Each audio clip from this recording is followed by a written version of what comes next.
हरि ओम. अखंडमंडलाकार व्याप्तं येन चराचरं तत्पदं दर्शितं येन तस्मै श्री गुरवे नमः. ओम. राजा राजपती असता उगीच चाले सर्व सत्ता साध्याची होऊनी तत्वता साधन करणे. ध्यान योग प्रक्रिया अनेक ट्रिक्स ध्यानाच्या या सर्व संतांनी अनुभवून सांगितले आणि त्या आपण विचारांनी समजून घेतो, त्या धारणा अंतःकरणामध्ये घोळवतो आणि प्रत्यक्ष इम्प्लिमेंट करायचा आपापल्या कुवतीनुसार प्रयत्न करतो.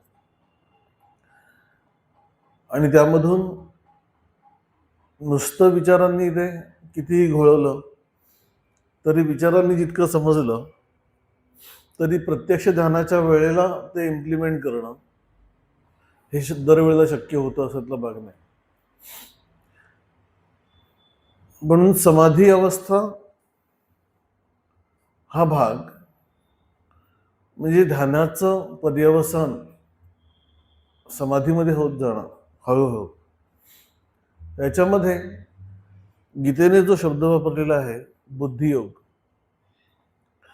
तर तो बुद्धीचं प्राधान्य तत्वाने बुद्धीचा वेध घेणं हे ध्यानामध्ये अधिकाधिक काळ जमणं. आणि त्याच्यासाठी म्हणून समाधी म्हणजे धी म्हणजे बुद्धी तत्वाशी म्हणजे आत्मस्वरूपाशी सम होऊन जाईल अशी अवस्था. मोमेंटरीली झालं तरी ठीक आहे, मोमेंटरीली समाधी, एका क्षणाची समाधी. आमची कल्पना असते समाधीची म्हणजे डोळे मिटून बसले, काय झालं कळलंच नाही, कुणीतरी गदा गदा हलवून उठवलं तर समाधी. तसं ज्यांचं होत असेल त्यांचं होत असेल, पण आम्ही क्षणक्षणाच्या अनुसंधानाने समाधीचा हळूहळू अनुभव घेऊ शकतो, टप्प्याटप्प्याने. म्हणून गीतेने याला पुढे या वाटचालीला क्रमयोग असं म्हटलेलं आहे. टप्प्याटप्प्याने होणारी गोष्ट. ॲक्सिडेंटली एकदम समाधीत गेले अशा प्रकारच्या कल्पना सोडून द्या. टप्प्याटप्प्याने सुनियोजितपणे हळूहळू प्रगती साधणे. कशाची प्रगती साधायची आहे? बुद्धी आत्मस्वरूपाशी एकरूप करून घेणे याची ही प्रगती आहे. आणि त्याच्यासाठीच्या म्हणून चिंतनातून ते अटेम्प्ट्स पण ध्यानाचे मॅच्युअर होत असतात. म्हणून एक भाग आहे की ध्यानामध्ये प्रत्यक्षतः आत्मतत्वाची जाणीव स्पष्ट करून घेणे, सगळ्या वृत्ती शांत करून, सगळ्या शरीराच्या प्रवृत्ती शांत करून. दुसरा भाग आहे की लोकांतामध्ये असताना आणि व्यवहारामध्ये असताना पण स्वस्वरूपाच्या जाणीवेशी संबंधित होऊन राहायचा प्रयत्न करणे, म्हणजे मी आहे ही जाणीव होल्ड करणे. आणि तिसरा भाग आहे तो म्हणजे की ते कसं करता येईल आणि नक्की गॅप कुठे राहते आहे ह्याचं चिंतन करणे. या तिन्ही गोष्टी एकामागोमाग एक एकामागोमाग एक अशा प्रकारे चालू राहता राहता राहता ते आत्म स्वरूपाशी चित्त संबंधित व्हायला लागतं. म्हणजे थोडक्यात त्या प्रांतामध्ये राहायला लागतं, जाणीवेच्या प्रांतामध्ये. नाही काही वेळेला जाणीव आणि काही वेळेला आत्मस्वरूपाच्या जाणीवेचा विचार. आणि असं करताना एक भाग प्रकर्षाने जो प्रक्रियेचा भाग म्हणून आपण करतो तो म्हणजे मी आहे ही जाणीव होल्ड करून राहणे शुद्ध स्वरूपात. त्याला मग नावं काही देऊ, स्व म्हणू, अहम म्हणू, जे काही आहे. एक जण मला त्यांनी फोन केला होता, त्यांनी असं म्हटलं होतं की स्वस्वरूपाची जाणीव म्हणजे काय. तर त्यांनी थोडंसं त्यांचं शिक्षण आणि हे इंग्लिशमध्ये असल्यामुळे त्यांनी एक शब्द जरा वापरला, आयनेस. आयनेस मीपणा हे जे म्हणतात त्यालाच आयनेस. पण त्या शब्दाने ते कम्फर्टेबल होते. He was not comfortable with स्वस्वरूपाची जाणीव, स्वस्वरूप, आयनेस, मी आहे ही जाणीव. तेच आहे ते, जे कुठल्या भाषेमध्ये कुठलाही आणलं तरी सुद्धा संदीप खरेने म्हटल्याप्रमाणे ती मौनाची भाषांतर आहेत सगळी. की मी आहे याचा हे मौनातला भाग आहे, पण त्याला काहीतरी भाषांतर शब्दांमध्ये आणण्याची भाग आहे, म्हणून मी असं म्हणतो. ती स्वस्वरूपाची जाणीव लक्ष केंद्रित करून राहत असताना कित्येक वेळेला अवांतर विचार अंतःकरणामध्ये उठतात आणि ते विचार आम्हाला जाणीवेवर लक्ष केंद्रित करू देत नाहीत. आणि मग इकडे तिकडे धावणारं चित्त, मन पुन्हा आत्मस्वरूपावर आणायचंय. काय करता येईल? बुद्धीचा वापर करायला, हेतुतः ठरवून. किती तिकडे तिकडे धावतंय म्हणून वैतागू नकोस. ध्यान जमत नाही म्हणून चिडचिड करून काही होणार नाहीये. हताश होऊन सुद्धा काही होणार नाही. बुद्धीचा वापर कर की काय चुकतंय.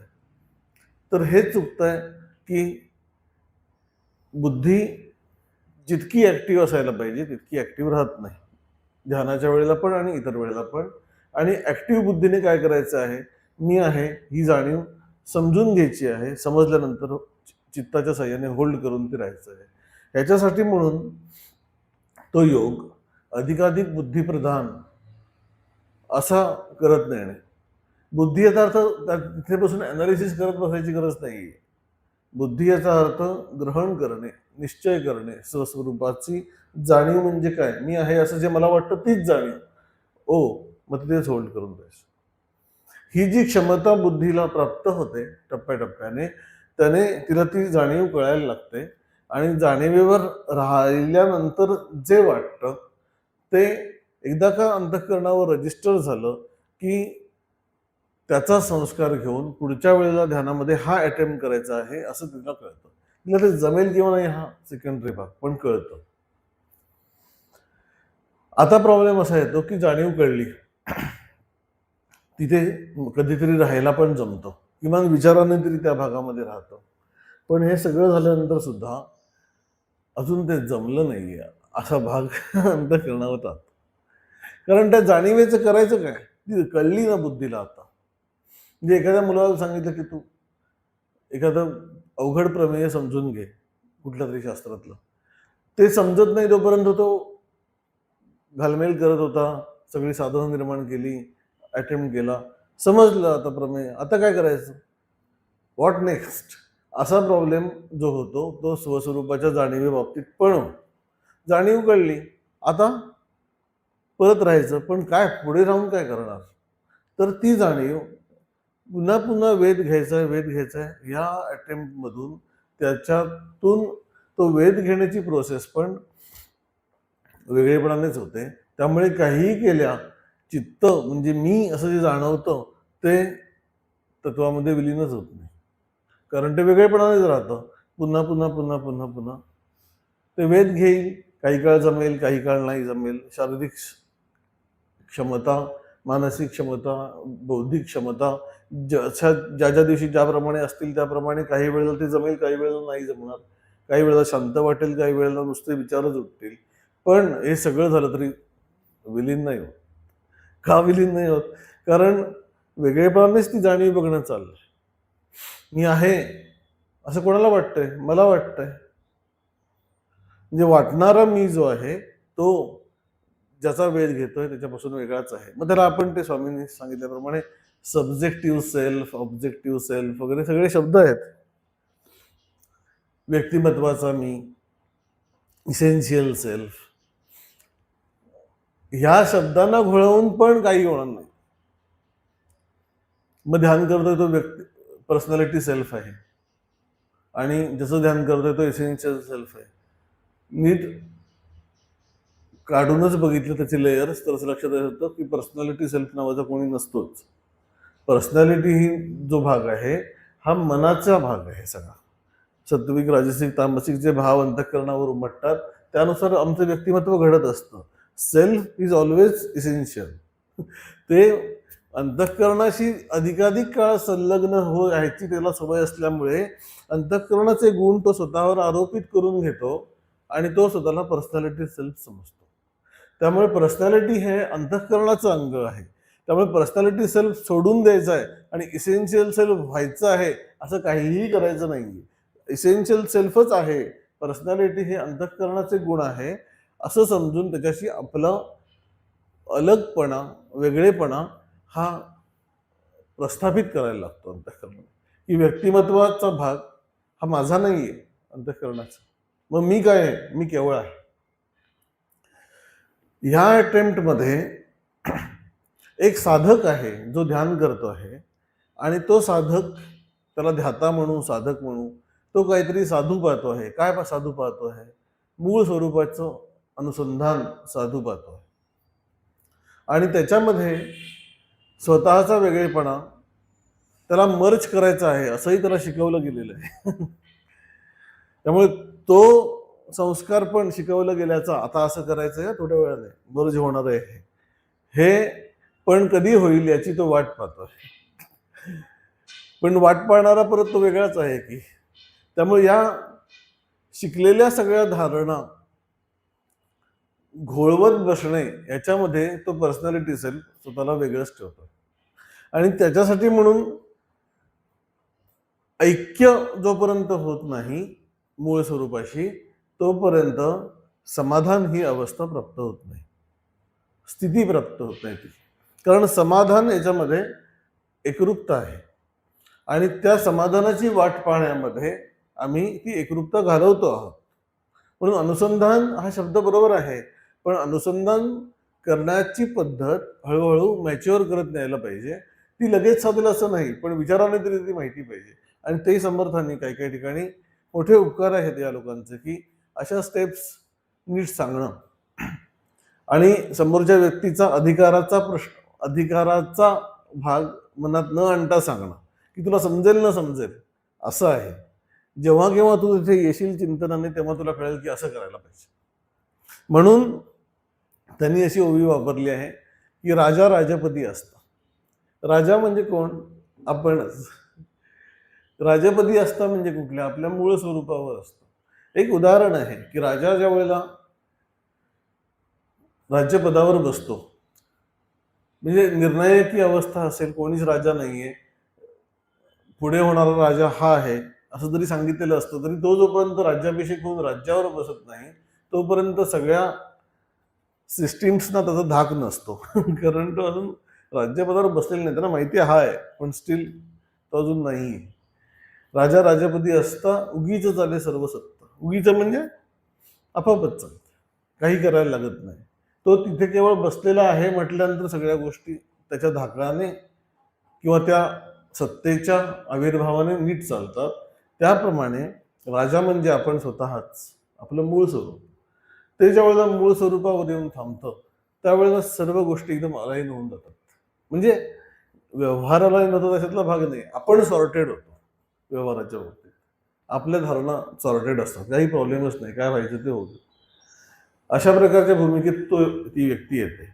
मग ते राजा राजपदी असता म्हणजे काय आहे? तर ध्यान करतो आहे आणि ध्यान करताना मूळ स्वरूपाचं अनुसंधान करताना स्वतःचं वेगळेपण राखून विलीन व्हायच्या भूमिकेत अंतःकरण राहतं. की विलीन व्हायचंय, कोणाला व्हायचंय? तो मी कायम वेगळाच.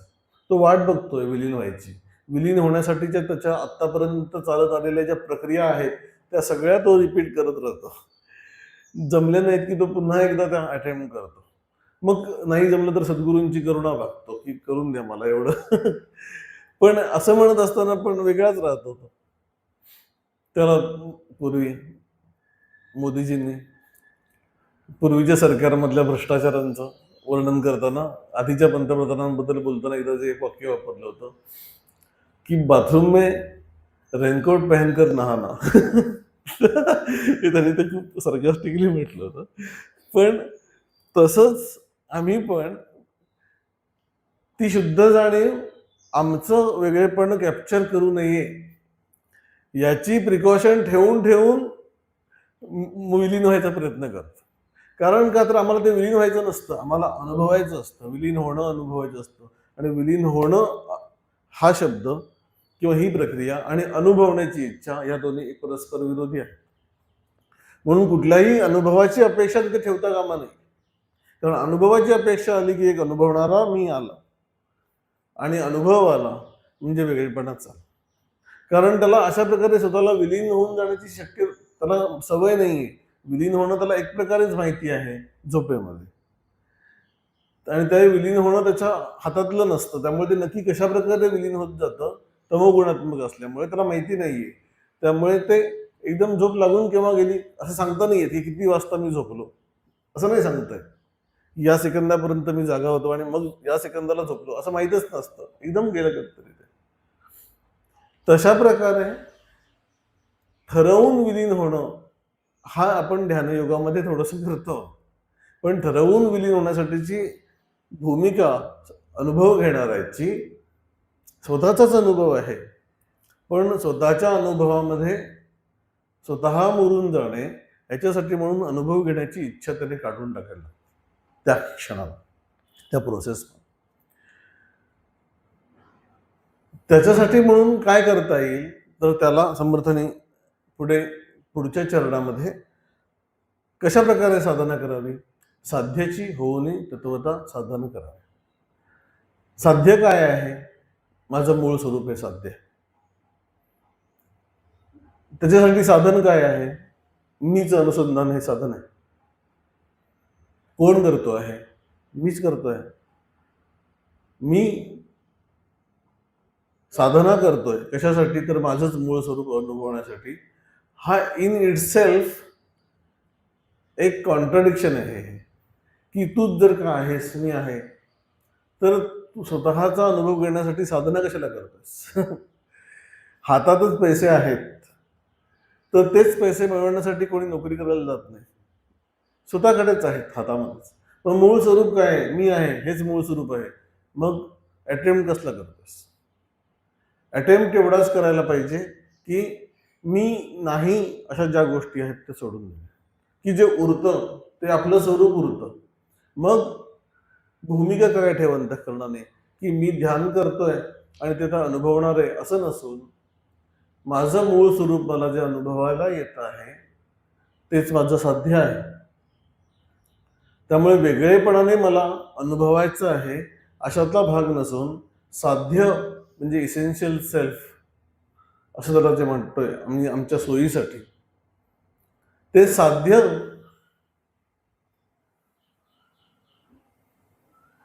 तत्स्वरूप होऊन जाऊन त्याचं अनुसंधान ठेवणं, त्याचं चिंतन करणं हे समजायला ना प्रचंड ट्रिकी आहे. म्हणजे मला ते शब्द आणता येते की नाही याच्यासाठी सुद्धा मी थोडासा कन्सर्न्ड आहे. पण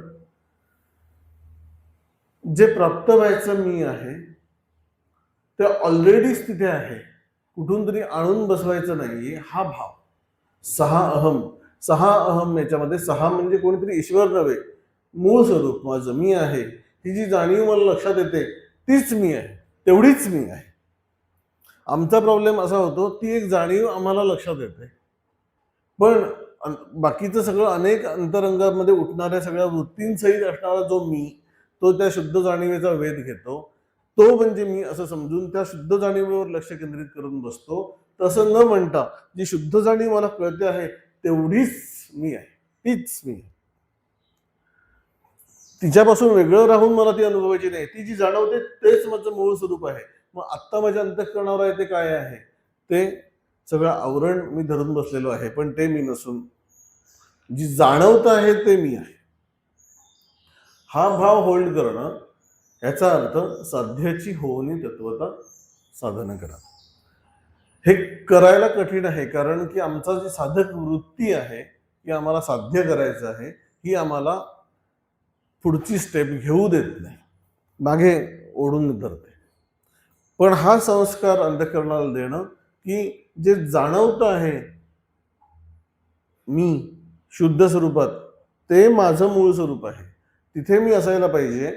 म्हणजे वर्तुळाच्या जाणीवेचं अनुसंधान हे वर्तुळासारखं आहे, त्याचा एक केंद्रबिंदू आहे. त्या केंद्रबिंदूचं आम्ही अनुसंधान ठेवतो आहोत, पण केंद्रबिंदूचं अनुसंधान आम्ही कुठून ठेवतो आहोत? परिघावरून ठेवतोय किंवा वर्तुळातल्या एका दुसऱ्या बिंदूवरून ठेवतो आहोत अनुसंधान मध्यबिंदूचं. तसं न होता जो मध्यबिंदू म्हणून आम्हाला लक्षात आला बुद्धीला, तिथेच राहणं आणि ते जे जाणवत आहे तेच मूळ स्वरूप. That's it. मग आता काहीतरी वेगळं साध्य करायचं नाहीये, तिथे राहायचं आहे त्या तेवढ्याच पॉइंट पाशी, मी आहे या जाणीवेपाशी. त्या मी आहेला वेगळा कुठलाही नाव देण्याची गरज नाही, त्याला इसेन्शियल सेल्फ म्हणण्याची गरज नाही, त्याला पर्सनॅलिटी सेल्फ म्हणण्याची गरज नाही, पर्सनॅलिटी म्हणजे माझा काही संबंध नाही असं म्हणण्याची पण गरज नाही. केवळ मी आहे हा कम्प्लीट ज्ञानाचा भाग आहे. म्हणजे याच्यामध्ये कुठलाही भावनिकता, म्हणजे 24 कॅरेट सोनं असतं ना, पूर्ण शुद्ध असतं, तर दागिना नाही बनवता येत बहुतेक, म्हणजे मला जेवढी माहिती आहे तसं ह्या 24 कॅरेट सोन्यासारखं आहे ही शुद्ध जाणीव, आणि त्याच्याशी शुद्धपणे एकरूप होऊन राहणे, काहीच न करणे, दुसरं कुठलाच अटेम्प्ट न करणे, शुद्ध ज्ञानमार्ग आहे. त्यामुळे कळायला आणि आचरायला कठीण आहे, पण तसा जरी असला तरी हात साधायचा, साध्याची होणी तत्वता साधन करावे. ज्या क्षणाला हा साधतो, एक क्षणावरासाठी सुद्धा, त्यावेळेला असं लक्षात येतं की जमलंय, म्हणजे जाणीव कळल्यानंतर पण लक्षात येतं की जमलंय असं वाटतं त्या स्टेजला. पण ज्या वेळेला जाणीव जाणणारा मी वेगळा उरत नाही, जाणीव स्वरूप होऊन राहतो, त्यावेळेला वेगळं आता काही करायला नको आहे, हातात आलंय. आणि यालाच गीतेने आधी जे म्हटलेलं आहे की स्वल्पमपि अस्य धर्मस्य त्रायते महतो भयात, हे जे म्हटलेलं आहे ते बुद्धियोग, बाकी सगळ्या गोष्टी आपण आहेतच, पण कुठला धर्म अतिशय थोडासा साधला तरी महान भय नष्ट होतो, हा धर्म आहे. स्वल्पमपि अस्य धर्मस्य, अगदी क्षणभर साधलं, जमलं, कारण ज्या जंजाळामधून बाहेर पडून पडून मी वेगळा काढायला सतत प्रयत्न करत होतो, ते जंजाळ नाहीच आहे, ते सगळं मनाचं आहे आणि ते उठणारच आहे संस्कारानुसार. म्हणून ज्ञानी व्यक्तीला पण त्याचं प्रारब्ध काही चुकलेलं नाहीये, त्याप्रमाणे प्रारब्धामध्ये बाह्य प्रारब्ध आहे तसं आंतरिक प्रारब्ध पण आहे. त्या गोष्टी अनुरूप जे संस्कार त्याच्या प्रकृतीवर झालेले आहेत त्यानुसार तो रिॲक्ट करणार आहे. कधीतरी त्याला राग येणार आहे, कधीतरी कुठलीतरी इच्छा मनात निर्माण होणारच आहे, ती सगळी एक दिवस शांत होऊन जाणार आहे आणि आम्ही एकदम शुद्ध पाण्यासारखे होऊन जाऊ आणि स्वरूप जाणू. समजूत आहे तुझी, त्याचा आणि तुझा काही संबंधच नाही, ते सगळं अंतःकरणाचं आहे. तू केवळ अस्तित्व स्वरूप आहेस. मग केवळ अस्तित्व स्वरूप असशील तर तिथेच राहा.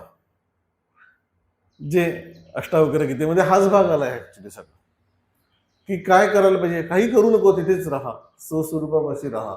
हा कठीण मार्ग असला तरी तो आवश्यक आहे, कारण जोपर्यंत हा अटेम्प्ट अंतःकरण करत नाही, आपण साधक नसून आपण साध्य आहोत स्वतःच. आणि ते साध्य म्हणजे काय आहे, आपलं मूळ स्वरूप हेच साध्य आहे.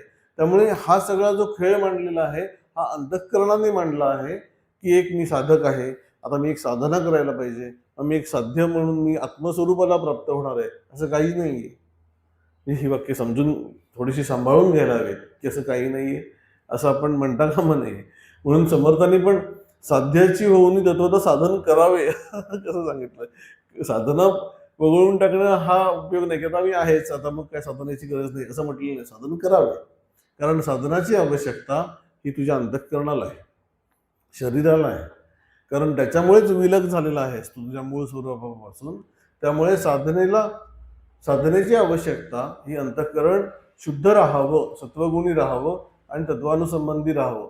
शेवटी तत्वानुसंबंधी कोण राहतं, खरं सांगायचं झालं तर अंतःकरण राहतं. मी नसतो सत्वानुसंबंधी, मी हा शुद्धच आहे कायम, पण माझं अंतःकरणाशी इतकं मेतकूट जमलेलं आहे की वेगळं काढणं मला स्वतःला शक्य नाहीये.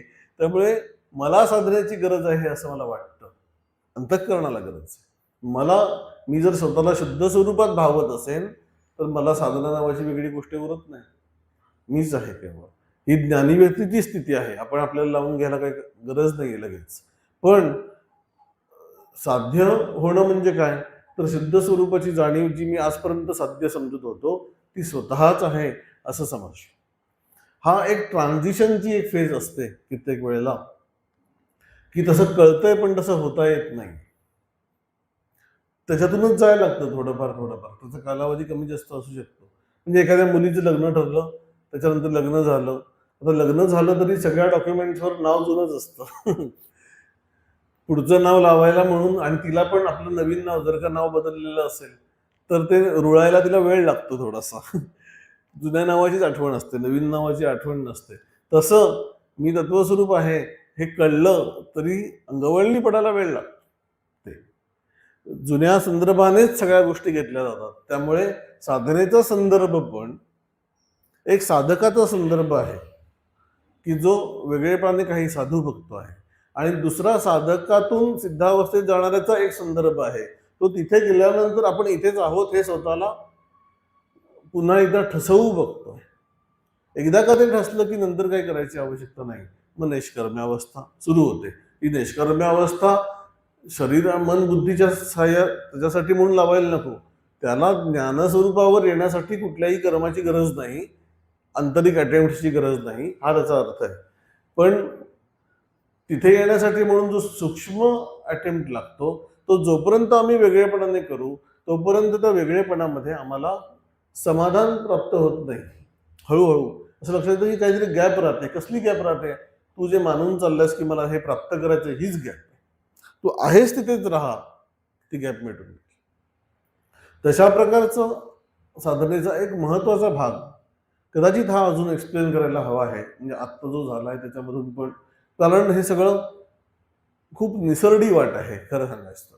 त्यामुळे अशा प्रकारचा आपण साध्य स्वरूप होऊन गेलो आहे, हा अहंकार बाळगशील तर मरशील, असं याच समासात समर्थाने सांगून ठेवलंय की साधना न करता जर का ब्रह्मज्ञान मिशे, साधने विण ब्रह्म होता. म्हणजे आता मी इथे आलोय असं तुला वाटायला लागलं आणि साधनेची गरज नाही म्हणशील. साधने विण ब्रह्म होता, लागूप आहे देह ममता. मनाबद्दल आता का आपण झालोच आहे. आता मनाला हवं तसं उपभोगू देत. मी काय मनासारखा नाहीच आहे, मी तत्वस्वरूपच आहे, असा भाबडा समज बाळगशील तर लागोप आहे देह ममता. आळस प्रबळे तत्वता, तत्वज्ञान मिसे, ब्रह्मज्ञान मिसे. आळशी होशील जर का साधना नाही करशील तर, आणि केवळ तत्वाचा अनुभव आहे आपल्याला असं समजशील तर. तत्वाचा अनुभव याचा अर्थ जाणीवेचा अनुभव. त्याच्यामध्ये मर्ज होऊन जाण्यासाठी इंद्रिय, मन, बुद्धी, शरीर यांना शिस्त लावण्याची आवश्यकताच आहे. पण ती शिस्त लावत असताना बुद्धीची धारणा अशी आहे की मी तत्वस्वरूप आहे. आणि तो मार्ग हा सर्व प्रकारच्या संशयांमधून आम्हाला पार काढतो. कसं होईल नावाची एक जी कल्पना असते, काही आता कसं होईल, त्याच्यातून बाहेर काढतो. काही कसं व्हायचा प्रश्न नाही, आहे सगळं ठीक आहे. अशा प्रकारची निश्चिंतता अंतःकरणाला यावी म्हणून हा लय होण्याचं, स्वतःचं वेगळेपणा अंतःकरणात लय होण्यासाठीचं, म्हणजे तत्वामध्ये लय होण्यासाठीचं हा जो मार्ग आहे की साध्याची होऊन तत्वता साधन करावे, ह्याच्यावर खूप चिंतन व्हायची आवश्यकता आहे. म्हणजे केवळ आत्ता हे झालं किंवा ऐकलं समजलं असं वाटलं तरी तो कापुराची ही आहे. कापूर ठेवला उघड्यावर तर तो इव्हॅपोरेट होऊन जातो. तसं ते समजलं असं वाटतं, इव्हॅपोरेटच होऊन जातं. शेवटी मूळ पदावर गाडी येते. ठीक आहे म्हणजे, पण त्याच्या चिंतनात राहणं, ते कसं करता येईल याचा एक अटेम्प्ट करून बघणं. त्याला गजानन महाराज गुप्तेंनी त्यांच्या ग्रंथामध्ये आत्मप्रभा नावाचा ग्रंथ आहे, जरूर वाचावा. म्हणजे मुद्दाम मी तो आणून वाचला होता सध्या. बरेच दिवस मला त्याची आठवण होती की हे वाचायचं आहे आपल्याला असं म्हणून. त्यात त्यांनी असं म्हटलंय की शिष्याकडे काय पाहिजे, तर शिष्याकडे सद्गुरूंवर पूर्ण विश्वास पाहिजे, आणि दुसरं पाहिजे ते म्हणजे स्वतंत्र बुद्धी पाहिजे. हे इतकं रेअर कॉम्बिनेशन त्यांनी शेजारच्या वाक्यामध्ये आणून ठेवलेलं आहे की इतकं अप्रतिम असं वाटलं की हा, स्वतंत्र बुद्धी पाहिजे. स्वतंत्र बुद्धी का, तर हे समजून घेण्यासाठी की हे कसं करताय. कारण हे कस्टमाइज प्रवास आहे हा. शेवटी कुठल्या मार्गाने आम्ही मोकळे होऊ हे सांगता नाही येत. म्हणजे मार्ग ठराविकच आहे, पण आमचं स्वतःला मोकळं करून घेण्याची एक मेथड असली पाहिजे. दरवेळेला म्हणजे बनी बनाई मेथड आम्हाला कामाला नाही येत. आम्हाला एक बनवावी लागते आमची, ती वापरून आम्हाला मोकळं होता येतं. मग ते भक्तीच्या साह्याने असेल, योगाच्या साह्याने असेल, पण तत्वस्वरूप वेगळं जाण्याचं असेल तर आत्मज्ञानावर स्थिर राहणे ते जमत नाहीये, म्हणून सगळा प्रॉब्लेम आहे.